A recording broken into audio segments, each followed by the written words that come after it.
Daily Bible Verse.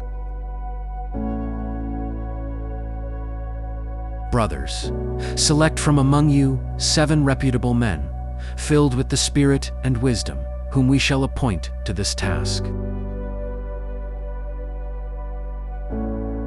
What are your gifts? What unique perspective do you often bring to the table? Thank God and ask Him how you can use those to serve others today.